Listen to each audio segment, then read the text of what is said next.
तो हम लोग ने पिछली क्लास में इन्फ्लेशन पढ़ा था, ठीक है। टाइप ऑफ इन्फ्लेशन हमने पढ़ा था। एक चीज उसमें जो हमें आगे लेके चलनी है कि इन्फ्लेशन कंट्रोल कैसे करते हैं, कैसे इन्फ्लेशन कंट्रोल मेजर गवर्नमेंट देखती है, ठीक है। तो कंट्रोल कैसे करते हैं इन्फ्लेशन को।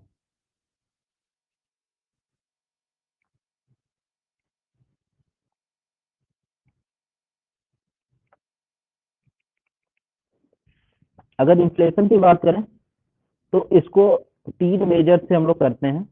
एक मॉनेटरी मेजर होता है, एक फिजिकल मेजर होता है, एक फिजिकल मेजर होता है, ठीक है। एक तो मॉनेटरी मेजर, जिसमें पैसे की रेगुलेशन के बारे में हम लोग बात करेंगे।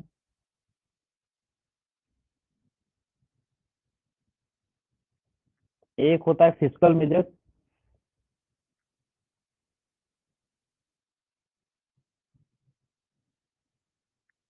एक होता है फिजिकल मेजर। इन तीन तरीके से गवर्नमेंट जो है इन्फ्लेशन को कंट्रोल करती है। पहला क्या है, मॉनेटरी मेजर में आरबीआई जो है मार्केट के रेट ऑफ इंटरेस्ट को बढ़ा देती है। पहला मेजर क्या है, आरबीआई जो कि हमारे सेंट्रल बैंक इंस्टीट्यूशन है, ठीक है। ये क्या करती है, मार्केट रेट ऑफ इंटरेस्ट को बढ़ा देती है।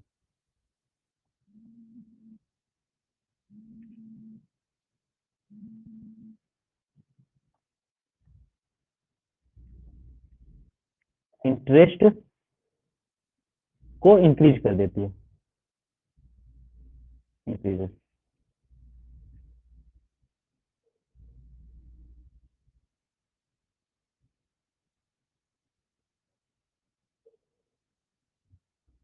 ओके। इसमें क्या होगा, इसमें ये हो जाता है कि जैसे मार्केट से आप पैसे उठाते हो तो उस पे आपको जो रेट ऑफ इंटरेस्ट देना है वो ज्यादा देना होगा, तो ज्यादा देना होगा तो आप मार्केट से पैसे जो है उठाना बंद कर दो।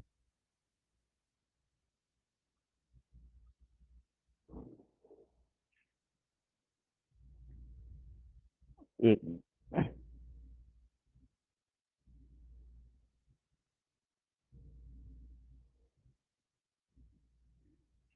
ठीक।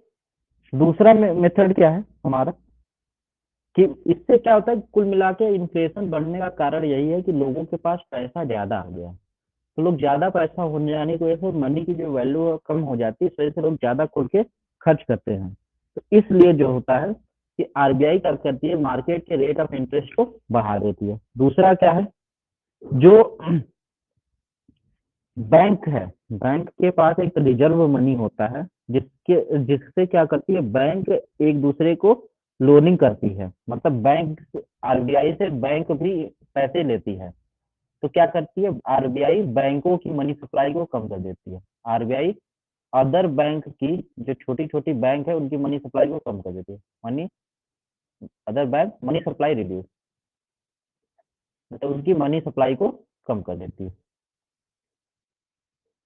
इस तरीके से लिख के आप ये नोट्स बनाओ, तो इसी तरीके से नोट्स बनाओगे तो याद रहेगा कि आरबीआई क्या है, पहले मार्केट के रेट ऑफ इंटरेस्ट को बढ़ा दे रही है या बैंकों को मनी सप्लाई करना कम कर देती है। अगर बैंकों के पास पैसा कम है तो वो लोगों को पैसा भी कम बांटेगी। एक दूसरी चीज क्या है, कि जो गवर्नमेंट जो है वो पब्लिक को जो कैश अवेलेबल करा रही है उसको भी कम कर दे, या कंज्यूमर की क्रेडिट को, क्रेडिट कंट्रोल, कंज्यूमर की क्रेडिट कंट्रोल भी कम कर दे। मतलब कुल मिला के तुमको मार्केट में पैसा कम करना है, तो कंज्यूमर की क्रेडिट को, मतलब जो कंज्यूमर क्रेडिट पे पैसा उठाते हैं उनके क्रेडिट को कंट्रोल करना है। क्रेडिट मतलब होता है उधार, तो उसको कंट्रोल करना है, सिंपल सी बात। ये तीन मॉनेटरी मेजर्स हो गए। फिजिकल मेजर्स में हमारा क्या रहेगा, गवर्नमेंट की स्पेंडिंग, जो गवर्नमेंट खर्च कर रही है पैसा, उस उसमें रोक करना है। फिजिकल पॉलिसी में जो गवर्नमेंट की तरफ से लग बनाई जाती है, तो गवर्नमेंट की स्पेंडिंग, गवर्नमेंट का जो एक्सपेंडिचर उसको कंट्रोल करना है, गवर्नमेंट एक्सपेंडिचर रिड्यूस करना है,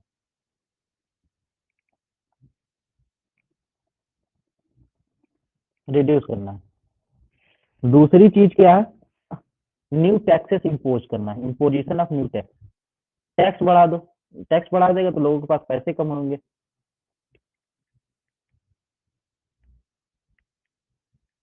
टैक्स है। और अगला जो है वो क्या है, लोगों को सेविंग के लिए, मतलब सेविंग के इंटरेस्ट को बढ़ा दो, मतलब लोग ज्यादा से ज्यादा बैंकों में पैसा डिपॉजिट करें। ठीक है, तो लोगों को सेविंग के लिए इंकरेज करना है। आप इतना पैसा खर्च ना करें, आप बैंक में रखें तो आपको ज्यादा पैसा मिलेगा। इनकरेज करिए लोगों को कि वो सेव करें पैसा। ये तरीका हो गया। फिजिकल तरीका क्या है, आप क्या मनी वेजेस को कम कर दो, लेबरों का जो पैसा है वेजेस को कम कर दो, वेजेस या सैलरी है उसको कम कर दो। ये ज्यादातर देखने को नहीं मिलता। डिक्रीज डिक्रीज कर दो। ठीक है, प्राइस कंट्रोल करो। ये तमाम सारी चीजें हैं जिससे कि हम लोग इन्फ्लेशन को कंट्रोल करते हैं। इतनी बात समझ में आई?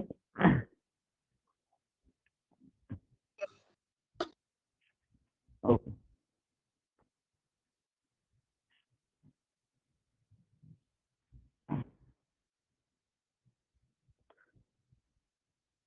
उसके बाद बात करते हैं हम लोग सिक्योरिटी के बारे में, या ये बात कर लेते हैं होल्डिंग के बारे में। ऑपरेशनल लैंड होल्डिंग क्या होती है, एग्रीकल्चर होल्डिंग क्या होती है, ऑप्टिमम होल्डिंग और इकोनॉमिक होल्डिंग क्या होती है। ठीक है, तो ऑपरेशनल होल्डिंग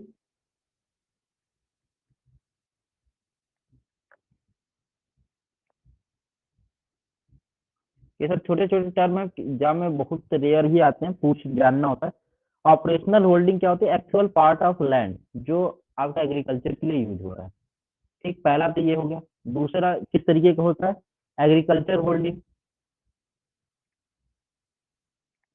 एग्रीकल्चर होल्डिंग। ठीक, तीसरा है ऑप्टिमम होल्डिंग।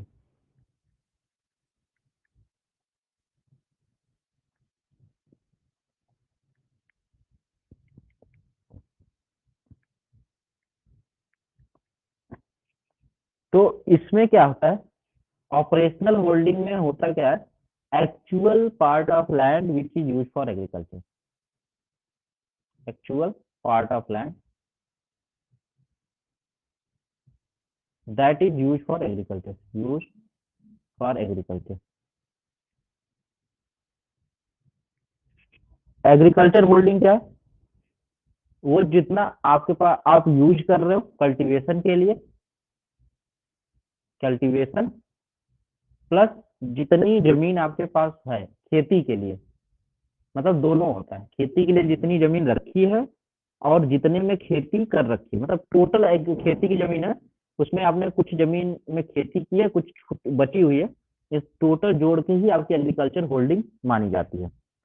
तीसरी क्या होती है कि ऑप्टिमम होल्डिंग मतलब होता है कि maximum size of holding which a family poses, means एक परिवार के पास कितनी मैक्सिमम जमीन होनी चाहिए, वो हमारी ऑप्टिमम होल्डिंग होती है। ठीक है, maximum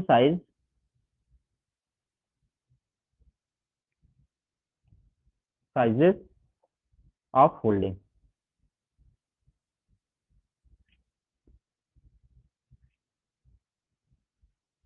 which a family poses, एक फैमिली के पास कितनी मैक्सिमम जमीन हो सकती है उसको ऑप्टिमम कहते हैं। उसके बाद इकोनॉमिक होल्डिंग, इकोनॉमिक होल्डिंग क्या होती है कि one which will provide a reasonable standard of living, मतलब जिससे आपको ज्यादा लोगों को एम्प्लॉयमेंट मिले। ठीक है, या ज्यादा आपसे बेनिफिट मिले, तो इकोनॉमिक होल्डिंग वो हो जाती है। लेकिन बेसिकली तीन तरीके की होल्डिंग है, आपकी ऑपरेशनल, एग्रीकल्चर एंड ऑप्टिमम। ठीक, ये आपके होल्डिंग के बारे में। इसके बाद बात करते हैं हम लोग कल्टीवेशन और लाइज का मतलब क्या हुआ सर? आप एग्रीकल्चर होल्डिंग में कल्टीवेशन, तो जो हम कल्टीवेशन किए उसका, और फिर ये लाइज मतलब जो खर्च आया। जैसे आपके पास टोटल जमीन 10 हेक्टेयर है। ठीक, अब आपने क्या किया कि इस बार आपने रबी में वीट लगाया, वीट आपने टोटल 8 हेक्टेयर में लगा दिया। ठीक है, तो ऑपरेशनल होल्डिंग जो आपका एरिया हो जाएगा वो होगा 8 हेक्टेयर। ठीक है, लेकिन आपके पास अगर कोई पूछेगा कि आपके पास कितनी जमीन है, तो आप कहोगे 10 हेक्टेयर। 8 हेक्टेयर में हमने गेहूँ लगाई है, 2 हेक्टेयर हमने छोड़ दिया, इसको हम लोग फरवरी में गन्ना बोएंगे। इस तरीके से आप सुनते होंगे। तो ये एग्रीकल्चर होल्डिंग मतलब टोटल होल्डिंग होती है, लेकिन लैंड जो होती है कमर्शियल एग्रीकल्चरली सूटेड लैंड ही होती है, ठीक है। या ज्यादातर तो लोग इसको यही बोलते हैं, किसान हमेशा इसी में आ जाता है, ठीक है, कि आपके पास जितनी जमीन है वो सारी आपकी एग्रीकल्चर होल्डिंग है, और जितने आपने खेती की है वो आपकी ऑपरेशनल होल्डिंग हो जाएगी, ठीक है। Yes sir. उसके बाद बात करते हैं इकोनॉमिक होल्डिंग की।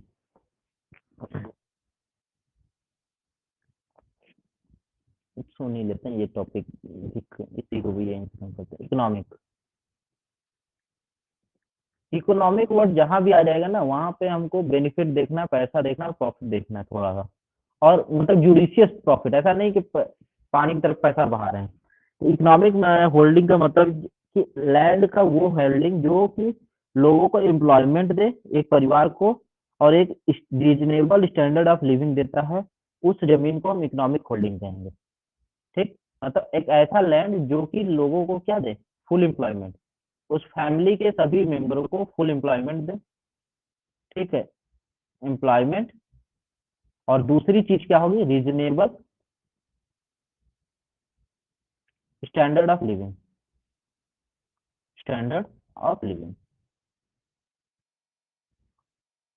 ये दो चीजें होनी चाहिए, ठीक। अब बात करते हैं, कभी कभी ये चीजें पूछी जाती है कि टाइप ऑफ फार्मिंग क्या होती है, ठीक है, टाइप ऑफ फार्मिंग है या नेचर ऑफ द फार्मिंग, ठीक। तो इसमें ज्यादातर स्पेशलाइज्ड और डाइवर्सिफाइड फार्मिंग ही पूछी जाती है, ठीक है, वो हमारे लिए ज्यादा इंपॉर्टेंट है, ठीक। तो फार्मिंग सिस्टम हो एक अलग चीज होती है, फार्मिंग टाइप अलग होती है। तो टाइप ऑफ फार्मिंग,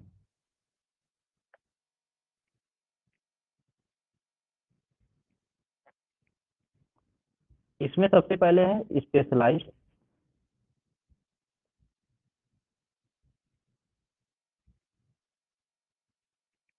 दूसरा है डाइवर्सिफाइड,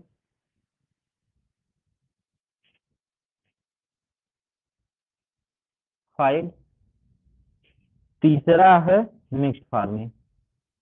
मतलब तीसरा और बहुत ज्यादा जरूरत की बात नहीं होती, मिक्स्ड है, ठीक है। ड्राई फार्मिंग और रैंचिंग, क्या 5 है, ठीक है, ड्राई फार्मिंग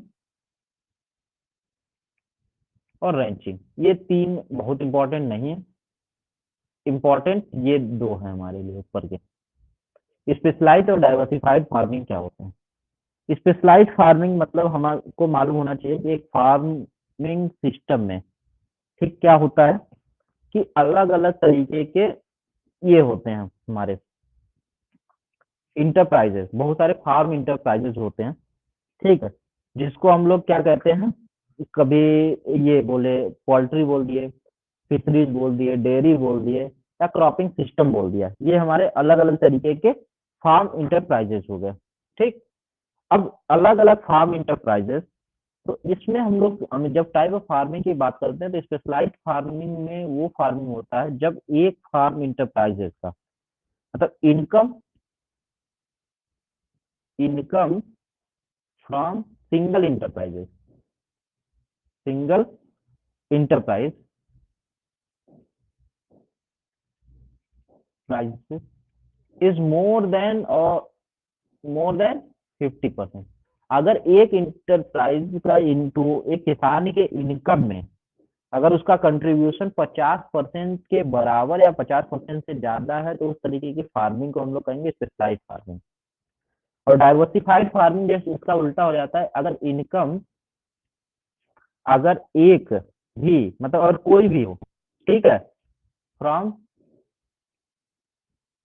कोई भी मैक्सिमम, हमेशा मिनिमम को नहीं लेंगे, मैक्सिमम जो इंटरप्राइज होगा सिंगल इंटरप्राइज, उससे हमेशा लेस देन 50% इनकम आनी चाहिए।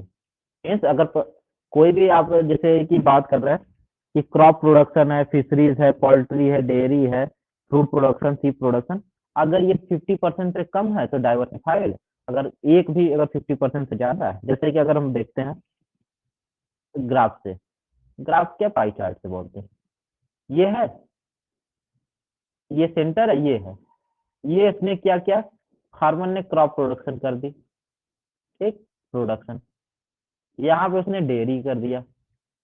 ध्यान से समझ में आ रहा है, 50% इतना होता है, क्रॉप प्रोडक्शन की एरिया क्या हो गई, 50% से ज्यादा है, इसको स्पेशलाइज्ड फार्मिंग कहेंगे। डाइवर्सिफाइड फार्मिंग मतलब क्या, इसको 4 टुकड़े कर दो, ये क्रॉप प्रोडक्शन हो गया, ये डेयरी हो गई हमारी, ये फ्रूट प्रोडक्शन हो गया, ये पोल्ट्री हो गई,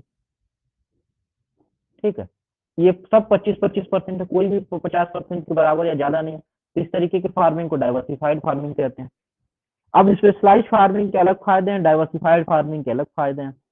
जैसे कि स्पेशलाइज्ड फार्मिंग होता है, उसमें फार्मर्स के रिस्क के चांसेस ज्यादा होते हैं, ठीक है, कि किसी साल अगर मान के चलो कि ड्रॉट आ गया या कुछ भी आ गया, ठीक, तो इसको नुकसान ज्यादा होता है।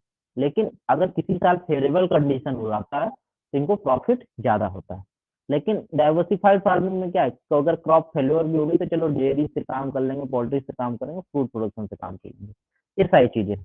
मिक्स्ड फार्मिंग क्या होता है, मिक्स्ड फार्मिंग सेम इसी तरीके से है कि 2 और मोर इंटरप्राइजेस को हमको मिक्स करना है, इंटरप्राइजेस को साथ लेके चलना है।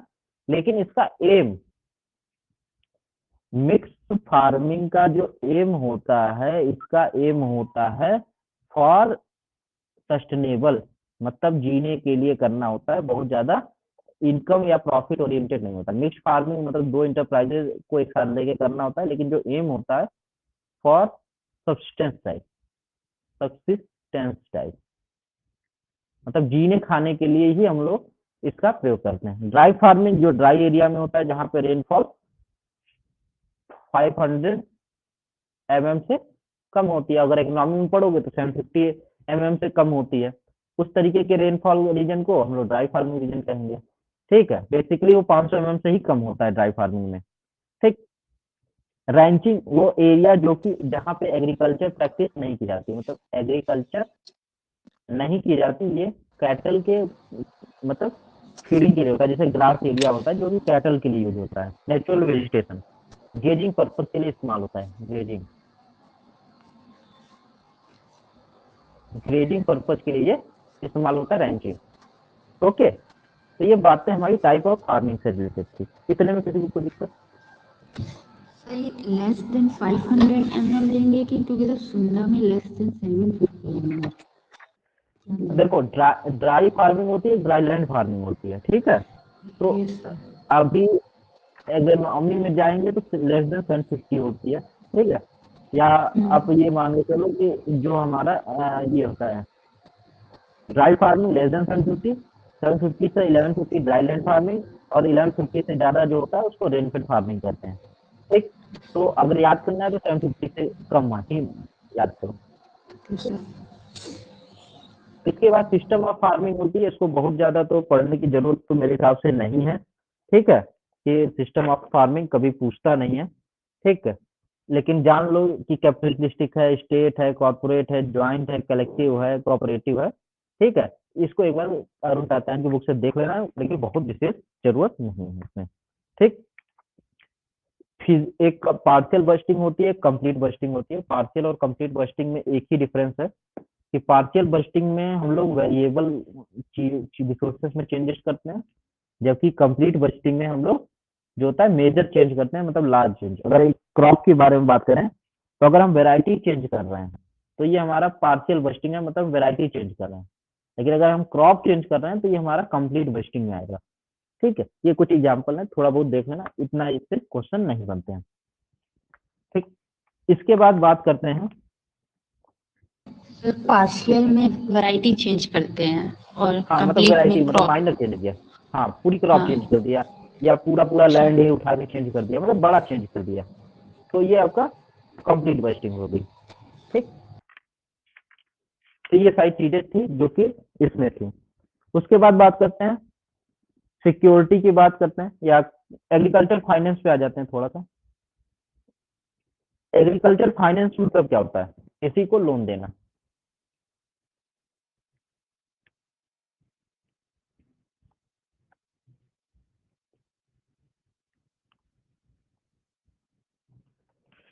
फाइनेंस मतलब किसी को लोन देना। अब लोन का होता है क्या है कि अलग अलग पीरियड के लिए होता है, किसी को शॉर्ट टर्म के लिए चाहिए, किसी को मीडियम टर्म के लिए चाहिए, किसी को लॉन्ग टर्म के लिए चाहिए होता है।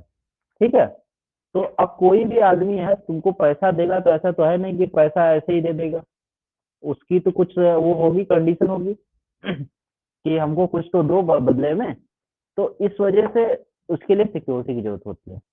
तो पहले हम लोग समझते हैं लोन, जो फाइनेंस होता है उसको लोन ही मानो या क्रेडिट मान लो। Loan, short term credit, short term loan, medium term loan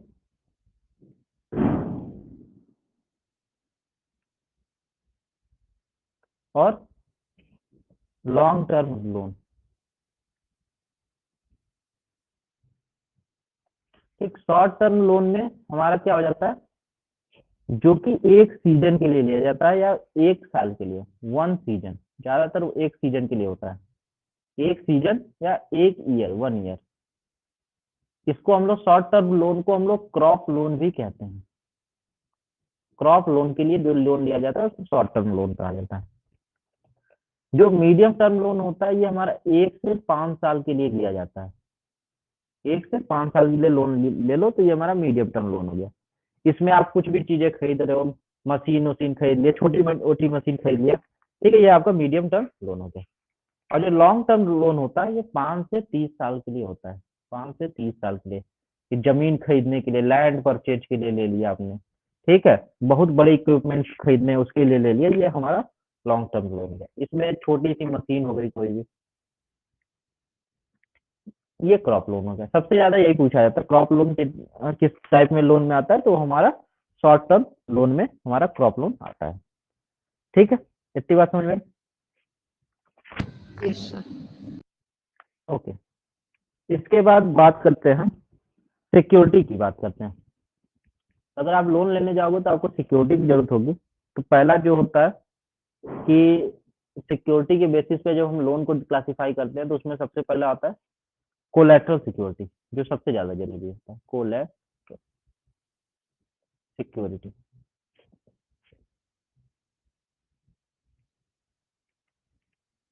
ठीक है, कोलेटरल सिक्योरिटी में मतलब आप क्या है, जो चीजें जमीन गिरवी उर्वी रखते हैं ना, आप इसमें मतलब समझ लो गिरवी रखना। इसमें जो भी चीज गिरवी रखते हैं वो मूवेबल प्रॉपर्टी होती है। मूवेबल प्रॉपर्टी को गिरवी रखते हैं, प्रॉपर्टी को आप किसी को दे दिए कि अगर मैंने आपका लोन नहीं चुकाया तो आप ये रख लेना। इसमें क्या, अपने जमीन की कागज दे दो, LIC बॉन्ड दे दो, ठीक है, या कोई सर मूवेबल ऐसा मूवेबल प्रॉपर्टी में जमीन कैसे आ गया? जिसको आप ट्रांसफर कर सको, बेच सको, हटा सको। सर सर मतलब मूवेबल में जो ट्रैक्टर वगैरह नहीं नहीं जो नहीं, मूव मूवेबल करते हैं प्रॉपर्टी सर। मतलब जिसको आप ट्रांसफर कर सकते हो। ठीक है, ओके मूवेबल सर। प्रॉपर्टी जिसमें कि ज्यादातर FD है, ठीक है, आपकी कोई FD, उस पर आपको लोन मिल गया। LIC की बॉन्ड है, उस पर आपको लोन मिल गया। ठीक है, बैंक में सोना रखा है, गोल्ड रखा है, उसके बेसिस पे आपको बैंक में लोन दे दी, मतलब एक सिक्योरिटी होती है। आप जैसे बैंक में लोन लेने जाओगे, कहेगा कि कोलेटरल जमा कर दो भैया, तो कहोगे कि ये मेरी गाड़ी की कागज है, अगर मैं पैसा नहीं दे पाता तो मेरी गाड़ी जब्त कर लीजिए, मैं पैसा नहीं दे पाता तो मेरा मकान जब्त कर लीजिए। ये कोलेटरल सिक्योरिटी हो गई। ठीक, और फिर ये ज्यादातर एग्रीकल्चर में लोग कोलेटरल सिक्योरिटी ही लेते हैं। ठीक है, लेकिन जैसे इसमें कोलेटरल और एक मॉर्गेज होता है। ठीक है, कोलेटरल और मॉर्गेज में बस एक ही डिफरेंस है, कोलेटरल मूवेबल होता है, मॉर्गेज जो होता है इमूवेबल होता है।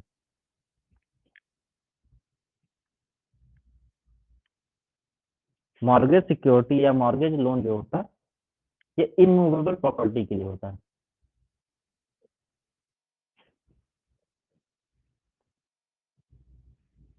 प्रॉपर्टी, तो अगर जमीन का सौदा या जमीन का कागज देते हैं, लैंड की बात करते हैं, तो ये मॉर्गेज में आता है। होता वही है, मीनिंग वही है कि आपको कोलेटरल मतलब कागज देना है। लैंड है या कोई बिल्डिंग है, आपका मकान है, बिल्डिंग या लैंड जो है आपके मॉर्गेज में आ जाएगा। FD, LIC बॉन्ड, गोल्ड, ठीक, मशीनरी, ठीक, बाइक वाइक, ये सब चीजें आपकी कोलेटरल सिक्योरिटी में आ जाएगी। एक चैटल लोन होता है। चैटल लोन बहुत ज्यादा पॉपुलर तो नहीं है, लेकिन जो ब्रोकर्स होते हैं, ठीक है, वो इसका इस्तेमाल करते हैं। तो ये हमारे हिसाब से बहुत इंपॉर्टेंट लोन नहीं है, एग्रीकल्चर में यही है इम्पोर्टेंट है। चैटल लोन जो होता है, पॉन स्टोर पॉन ब्रोकर जो होते हैं, ठीक है, वो हमारे इसका इस्तेमाल करते हैं, चैटल।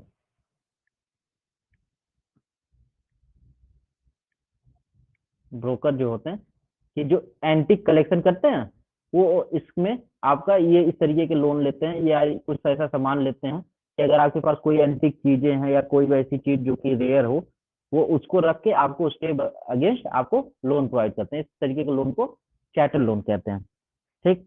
उसके बाद एक हाइपोथिकेशन लोन होता है, ठीक।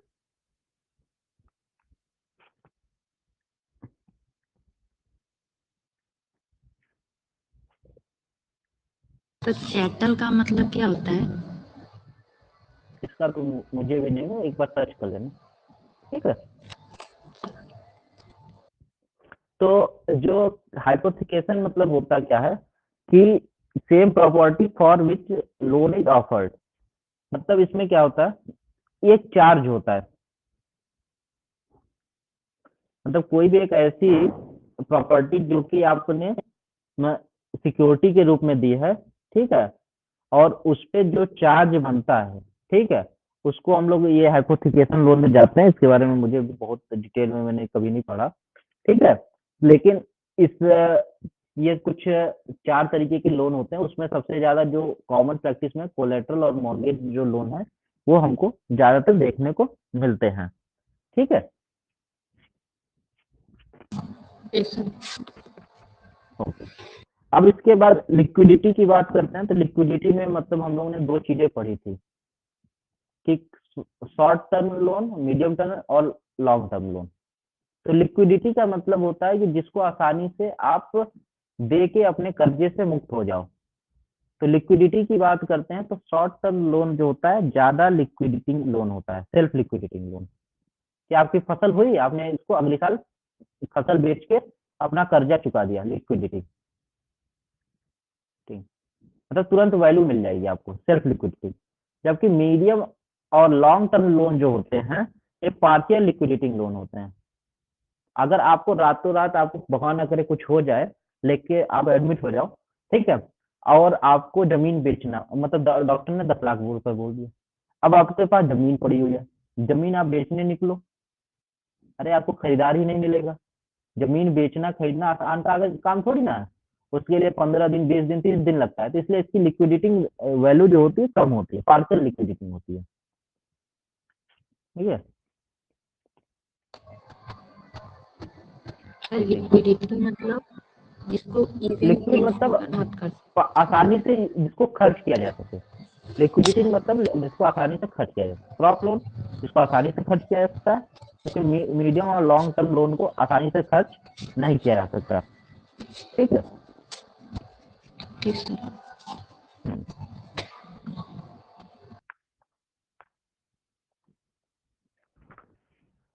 और इसी इन दोनों को मिलाकर भी हम लोग टर्म लोन कहते हैं। जैसे मीडियम टर्म लोन और लॉन्ग टर्म लोन को ही हम लोग टर्म लोन भी कहते हैं। ज्यादातर शॉर्ट लोन को हम लोग क्रॉप लोन के अंदर लेते हैं। तो ये कुछ बातें थी। इंस्टीट्यूशनल एजेंसी के बारे में बात करें तो कोऑपरेटिव क्रेडिट ऑर्गेनाइजेशन होती है बहुत तरीके की, ठीक है। इसमें 2-3 चीजें हैं, चलो ले ही लेते हैं।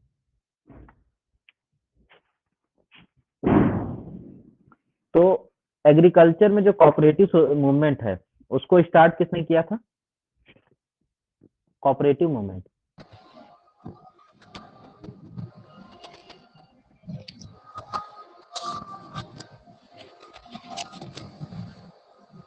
कोऑपरेटिव मूवमेंट की बात करें तो इंडिया में कोऑपरेटिव मूवमेंट 1904 में स्टार्ट हुआ था, 904 में स्टार्ट हुआ था।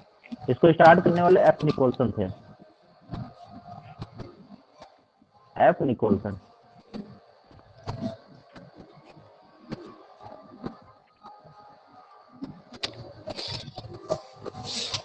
और इनको father of cooperative movement in India भी कहा जाता है, ठीक है।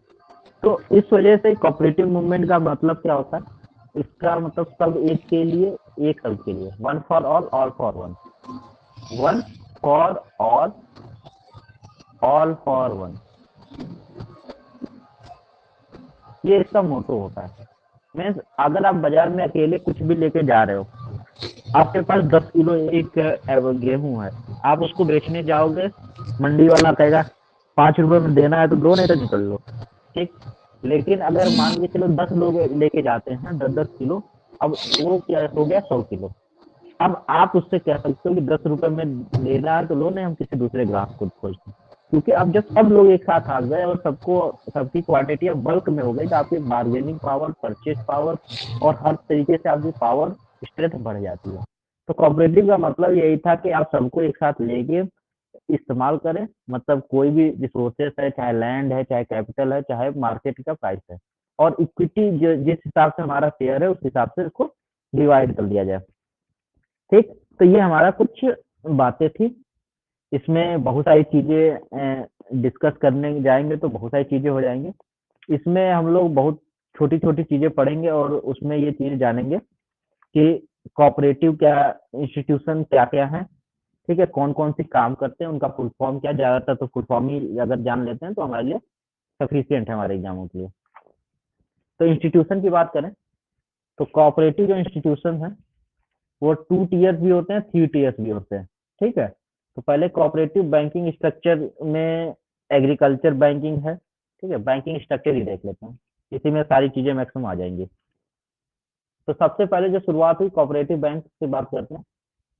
कोऑपरेटिव बैंक मतलब सब लोगों ने मिला के अपना एक पैसा एक जगह जमा कर दिया। इस बैंक का 2 काम है। मेजर एग्रीकल्चर में कोऑपरेटिव बहुत स्ट्रांग है, ठीक है, और नॉन एग्रीकल्चर में उतना ज्यादा इसका रोल नहीं है, ज्यादातर ये प्राइवेट इसमें डोमिनेट करती है नॉन एग्रीकल्चर सेक्टर में। लेकिन एग्रीकल्चर सेक्टर में कहीं ना कहीं कोऑपरेटिव प्राइवेट से बेटर कंडीशन में है। इसका काम क्या है, हमको short term long term loan देना। बैंक का काम क्या होता है, एसटी, एमटी और एलटी लोन देना, ठीक। इसके बाद जो ये होता है शॉर्ट टर्म और मीडियम टर्म लोन देने के लिए, इसके नीचे का एक बैंक होता है जिसको स्टेट कोऑपरेटिव बैंक कहते हैं हम लोग, स्टेट कोऑपरेटिव बैंक है। और जो हमारा लॉन्ग टर्म लोन है, लॉन्ग टर्म लोन के लिए हमारा इसके अंदर आता है सेंट्रल लैंड डेवलपमेंट बैंक, ठीक, सेंट्रल एलडीबी बैंक, एलडीबी बैंक। एलडीबी का फुल फॉर्म कहीं पूछेगा तो लैंड डेवलपमेंट बैंक होता है एट स्टेट लेवल, ठीक, स्टेट लेवल पे। इसके बाद इसके नीचे आती है डिस्ट्रिक्ट कोऑपरेटिव बैंक, जो डिस्ट्रिक्ट लेवल पे होगी, डिस्ट्रिक्ट कोऑपरेटिव बैंक जो डिस्ट्रिक्ट लेवल पे है। और इसके नीचे आती है प्राइमरी कोऑपरेटिव बैंक, जो कि ब्लॉक लेवल पे या तहसील लेवल पे होती है, प्राइमरी कोऑपरेटिव बैंक। तो कहीं 2 टीयर का मतलब होता है कि आप डिस्ट्रिक्ट से ताल्लुक में आ गए, ठीक है। 3 टीयर का मतलब डिस्ट्रिक्ट, ताल्लुक, विलेज, मतलब 3 टीयर। तो पंचायती राज में आप पढ़ोगे कि 2 टीयर स्ट्रक्चर, 3 टीयर स्ट्रक्चर, तो एक्सटेंशन में चलेंगे तो थोड़ा सा इसको देखेंगे। तो ये कुछ ऐसा स्ट्रक्चर है। अब नॉन एग्रीकल्चर में बात करते हैं तो स्टेट हो गया।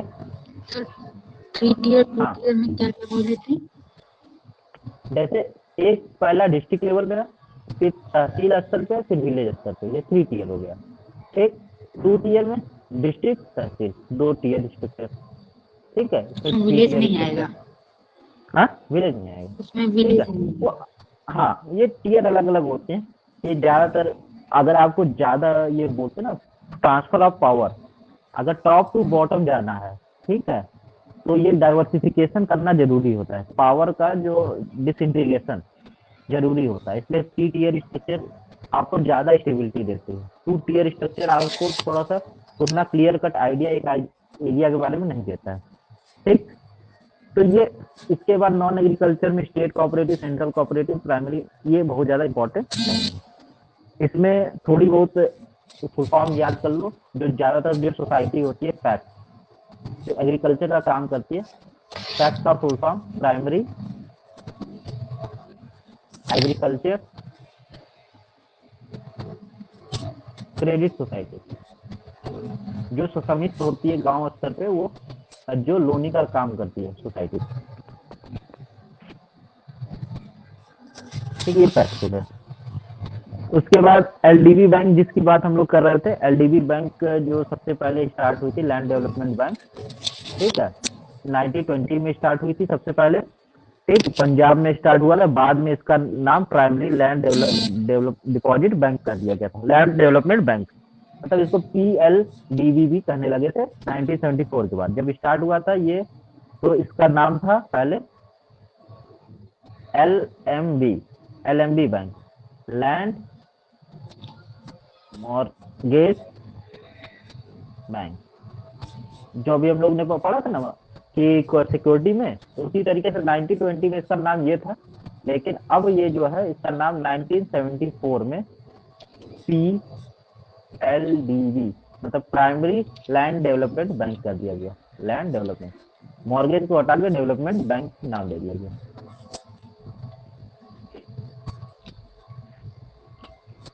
ठीक, अब नेशनलाइजेशन ऑफ बैंक के बारे में बात कर लेते हैं थोड़ा सा। नेशनलाइजेशन ऑफ बैंक कब हुआ था? इसमें कोई लिंक नहीं मिलेगा, ये सब छोटे छोटे फैक्ट हैं, ठीक है, उसको बस लिख लेना है।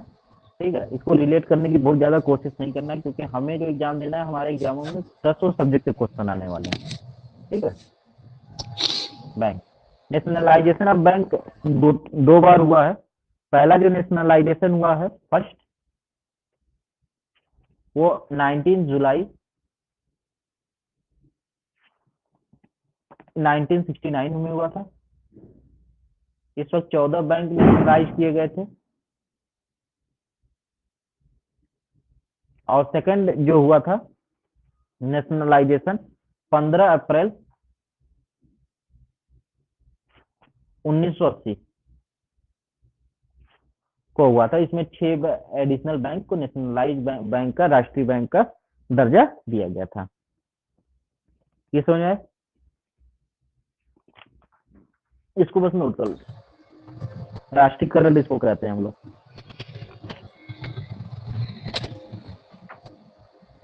इसके बाद एसबीआई जो है बैंक, या उससे पहले रीजनल रूरल बैंक के बारे में पढ़ लेते हैं।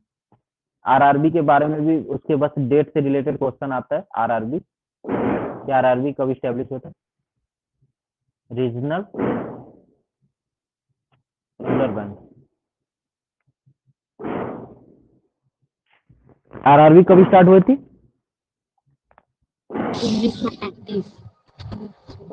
2 अक्टूबर 1975। बैंक के एग्जामों में बहुत ही आराम से चलना होता है। देखो आरबीआई कब आया था?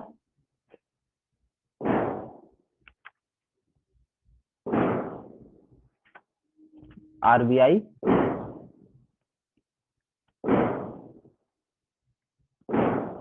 एसबीआई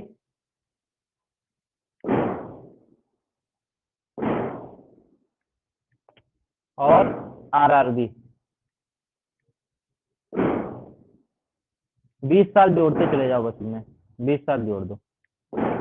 20 साल बाद आरबीआई के 20 साल बाद एसबीआई है, एसबीआई के 20 साल बाद रीजनल रूरल बैंक आई हमारी। ठीक, और इसके चेयरमैन कौन थे? एम नरसिम्हन थे, तो उसका बहुत जरूरत नहीं था। पहला जो आरबीआई बैंक खोला गया था, फर्स्ट आरबीआई बैंक जो है हमारा, कहाँ खोला गया था?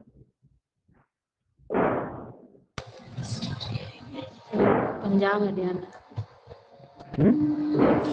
पंजाब हरियाणा। पहला जो है नहीं, 5 साउथ। खुले गए थे। ठीक है, हाँ सर। पहले जो है यूपी में 2, मुरादाबाद, गोरखपुर। ग्रामीण बैंक। हाँ, हरियाणा में खोला गया था, जयपुर में खोला गया था, वेस्ट बंगाल में खोला गया था। ठीक है, तो ये कुछ बैंक थे जो कि पहले 5 आरआरबी बैंक जो खुले गए थे। तो पहला जो यूपी में खोला गया था, ठीक है, यूपी में कहाँ कहाँ खुला गए थे? मुरादाबाद एंड गोरखपुर। गोरखपुर,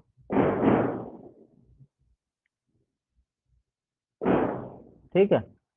और दूसरा जो है हरियाणा में खोला गया था, हरियाणा में खोला गया था भिवानी में। और इसके बाद राजस्थान में जयपुर, वेस्ट बंगाल में मालदा। ये 5 पहला जो आरआरबी बैंक खुले गए थे, ठीक है। तो इसमें अलग अलग शेयर कैपिटल होता है, ठीक है। सेंट्रल बैंक का 50% तो ये होता है, सब स्टेट इसी बैंक। ऑर्डर में खुले हैं, इसी इसी ऑर्डर में खुले हैं, पहला यही खुले थे। पहले 5 जो बैंक खुले थे, 2 यूपी एक में ही खुले साथ। थे। हाँ, एक ही साथ खुले थे ये, ठीक है।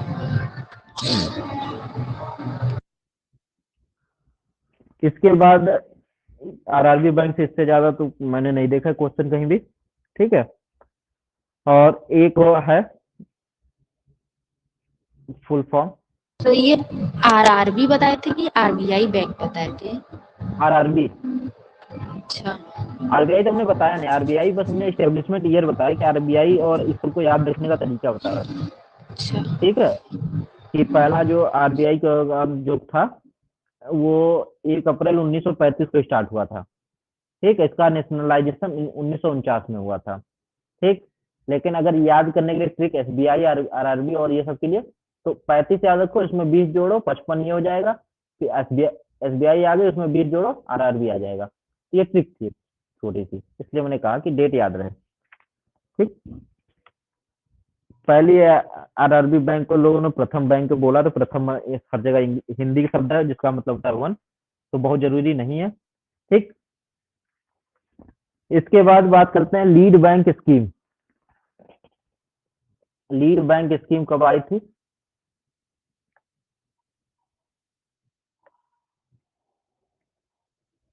स्कीम जो आई थी वो 1969 में आई थी, ठीक। बहुत जानने की जरूरत नहीं क्या है, ये लीड बैंक स्कीम है। उसके बाद एक फुल फॉर्म DICGC, इसका full form deposit insurance and credit guarantee corporation of India. 1978 में ये स्टार्ट हुआ था, ठीक है।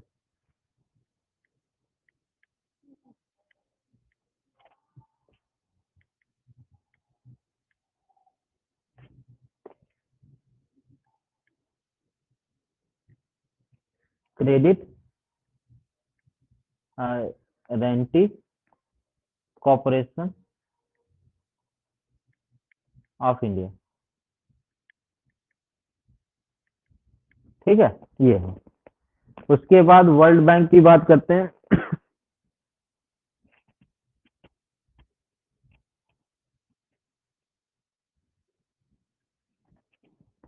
तो इंटरनेशनल IDBRD, इसका फुल फॉर्म कभी कभी IBRD, इसका लोग फुल फॉर्म कभी कभी पूछ देते हैं 1945, international bank for reconstruction and development.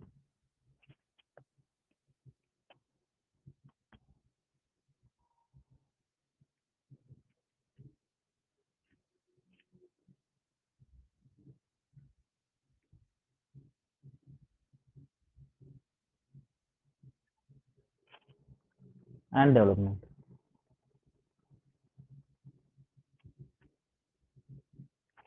ठीक। इसमें 3 पर डिवीजन होते हैं, जो हमारा इसके 3 ऑर्गेनाइजेशन होते हैं वर्ल्ड बैंक के। इसमें पहला है IDA, दूसरा है IFC, एक होता है MIGA।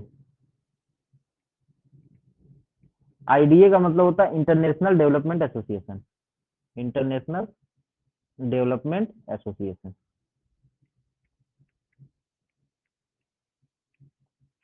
IFC international finance corporation, international finance corporation.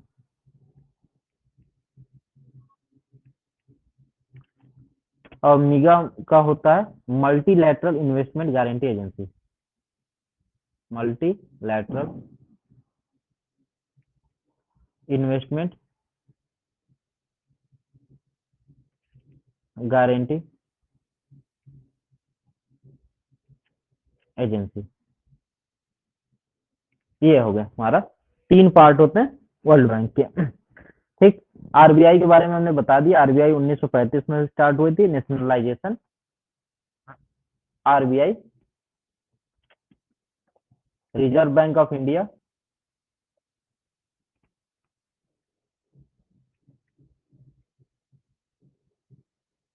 India 1 अप्रैल 1935 को स्टार्ट हुई थी, लेकिन उस वक्त हमारा देश इंडिपेंडेंट नहीं था। ठीक है, तो 35 इसका नेशनलाइजेशन हम लोग ने 1949 में किया था, नेशनलाइजेशन राष्ट्रीयकरण इसका 1949 1949 में किया गया आफ्टर इंडिपेंडेंस। ठीक,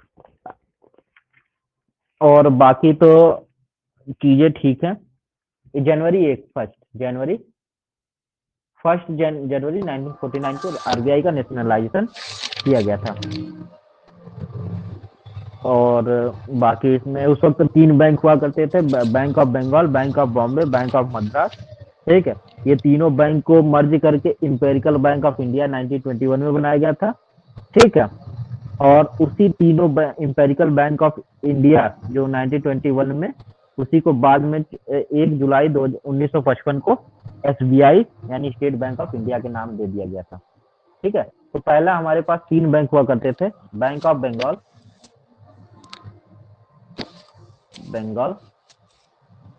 ठीक, बॉम्बे और मद्रास। सबसे पुराना बैंक होता हमारा बंगाल है, फिर बॉम्बे है, फिर मद्रास। इन तीनों को इंटीग्रेट करके बनाया गया था इंपेरिकल बैंक ऑफ इंडिया।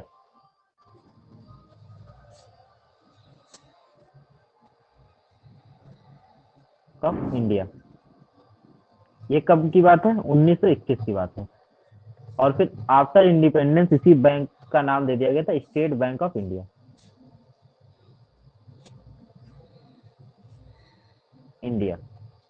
और ये 1 जुलाई 1955 है।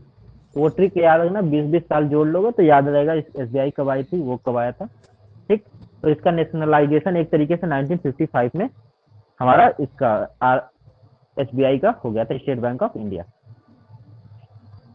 उसके बाद ये हो गया। हाँ, सर ये आपने फिर जैसे आरबीआई का नेशनलाइजेशन 1949 में हुआ है, और फिर ये जो यहाँ लिखे हैं कि नेशनलाइजेशन 2 बार हुआ था, पहला 1969 में, वो तो ये अलग दोनों अलग बैंक अलग है ना। अलग। हाँ, जैसे अब पीएनबी है, पीएनबी तो भी तो हमारी नेशनल बैंक है। ठीक है, यूनियन बैंक, अभी तो बैंक भी बहुत सारे मर्ज हुए हैं, तो समय सर समय तो पे गवर्नमेंट क्या। हाँ, तो जो इसमें जो आया है कि फर्स्ट नेशनलाइजेशन इन जुलाई 1969, तो इसमें आरबीआई को नहीं माना जा रहा है। आरबीआई तो इंस्टीट्यूशन है ना, अपेक्स बैंक है ना। इसके अलावा जो आरबीआई और एसबीआई ही तो मेन बैंक थे, हुआ करते थे उस वक्त जब इंडिपेंडेंस की बात थी। आरबीआई सबका बॉस था, एसबीआई इसमें काम करता था। उसके बाद कई जो रीजनल बैंक हुआ करते थे, कुछ बैंक ऐसे थे, प्राइवेट सेक्टर की बैंकें भी आई इसमें, तो उन बैंकों को नेशनलाइज किया गया। पहला नेशनलाइजेशन उस समय किया गया था, दूसरा आपका ये था। तो ये जो है पहला 69 में किया गया था, दूसरा जो है 80 में किया गया था। तो मतलब तो सर वो ये अलग दोनों तो अलग होता है। नेशनलाइजेशन ये स्टेट बैंक हाँ ऑफ इंडिया से नीचे है। हाँ, बाद में। ठीक है, पहले तो एक ही बैंक हुआ करती थी जो नेशनल लेवल पे एसबीआई थी। ठीक, उसके बाद और सारे बैंकों को लाया गया ताकि लोगों का जो है डाइवर्सिफिकेशन हो सके मनी का।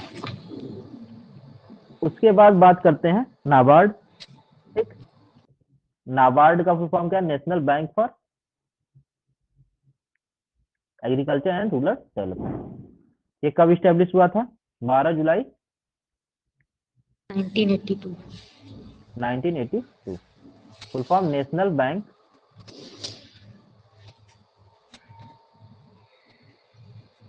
For agriculture and rural development. ठीक, इसका हेडक्वार्टर मुंबई में है, हेडक्वार्टर मुंबई में है। ठीक, और भी बहुत सारी आरबीआई का चीजें हैं। सर? आरबीआई का भी मुंबई में है। ठीक है, तो इसके पहला जो कमिटी था नरसिम्हा। Sivaraman committee, Sivaraman committee.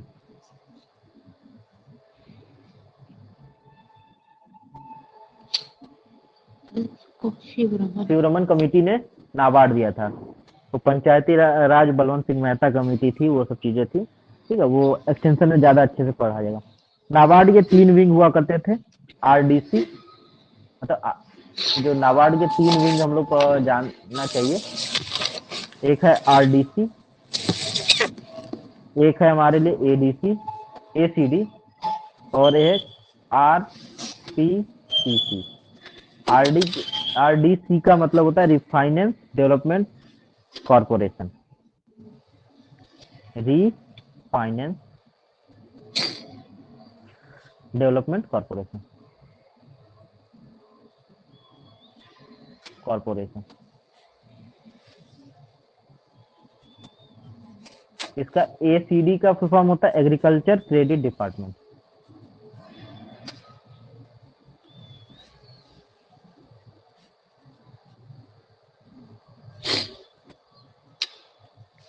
और आरपीसीसी का मतलब होता है rural planning and credit sale.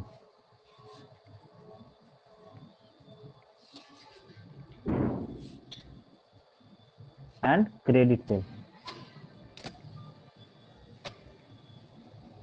Cell, ये कुछ फुल फॉर्म है जो याद कर लेना ठीक है, बहुत जरूरी। तो इससे क्वेश्चन दिखने को नहीं मिलते। ठीक है, अब कुछ चीजें और हैं, एसएफडीए और एमएफएल। ठीक है, इसका भी फुल फॉर्म लिख ही लो जब लिख रहे हैं तो। SFDA, small farmer development agency, small farmer development agency.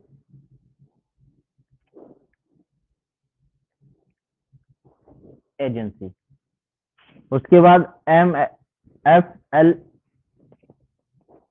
एमएफएल marginal farmer development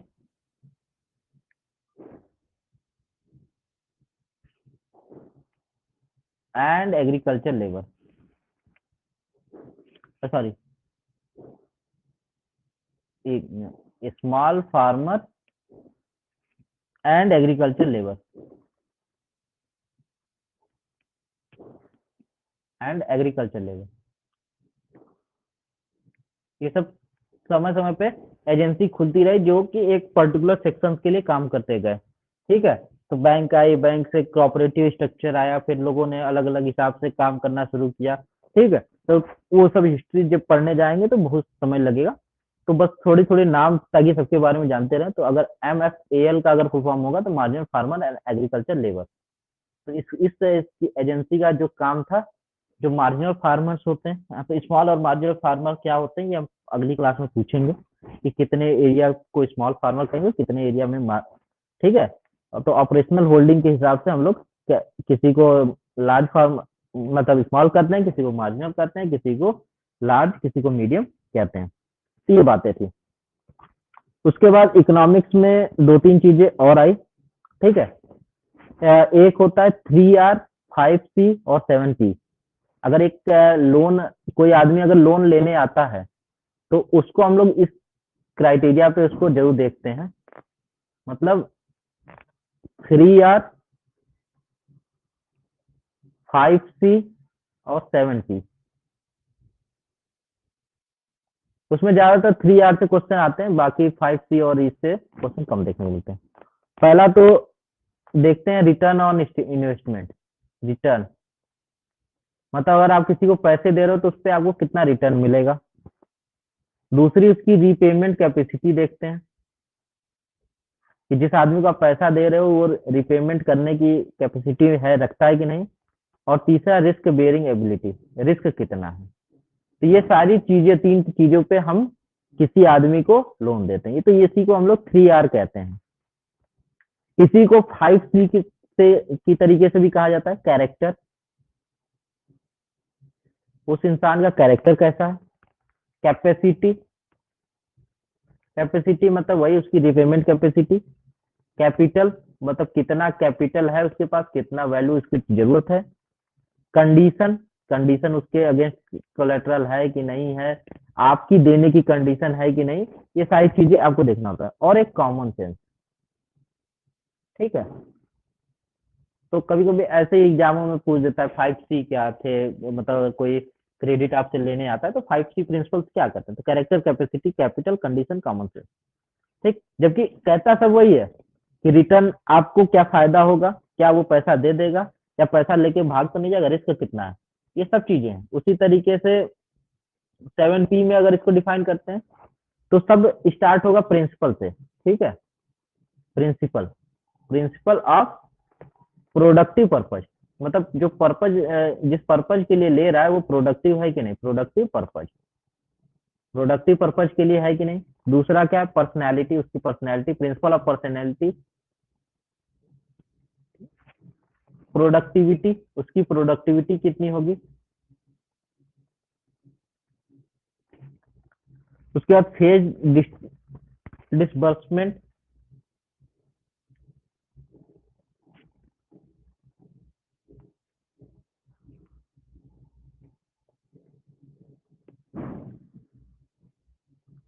proper utilisation,